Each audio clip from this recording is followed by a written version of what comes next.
ও মেয়ে, তোর বয়স কত? কি জানি গো, মা থাকলে বলে দিত।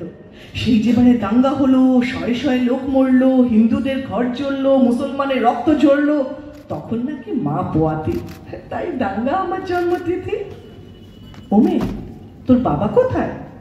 মা বলেছে গরিবদের বাবা হারায়। কেউ তো বলে বাপটা আমার হারামি ছিল, মায়ের জীবন নষ্ট করে অন্য গায়ে গড় ভাবলো। মা বলতো শিবের দয়ায় তোকে পেলাম, শিবকেই তাই বাপ দেখলাম। ও মেয়ে, তোর প্রেমিক আছে? ছেলেরা ঘোরে ধারে কাছে।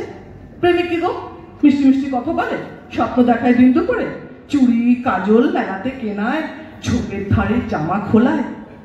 এসব নন্দ কাকা করেছে দুবার, প্রেমিক ওকেই বলবো এবার। ও মেয়ে, তোর পদবী কি? বাপে নাকি তাই শুনেছি, পদবী থাকলে ভাত পাওয়া যায়। বাপের আদর কাদায় হাসায়, ওটা কি বাজারে মেলে? কিনবো তবে 2-10 দিলে, দামি হলে চাই না আমার, থাক তবে ও বাপ ঠাকুরটা।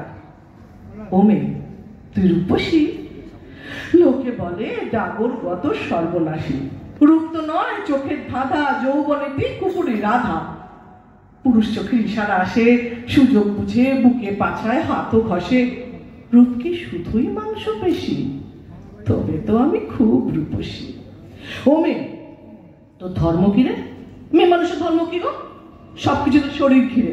সালমা বলে ধর্মই সমাজ মানায়। সন্ধেবেলায় যখন দাঁড়ায়, কেউ তো বলে না হিন্দু নাকি, সবাই বলে কতই যাবি। বিছানা নাকি ধর্ম মেলায়, শরীর যখন শরীর খেলায়। তাই ভাবছি এবার থেকে ধর্ম বলবো শরীর কিংবা বিছানাকে। ধন্যবাদ।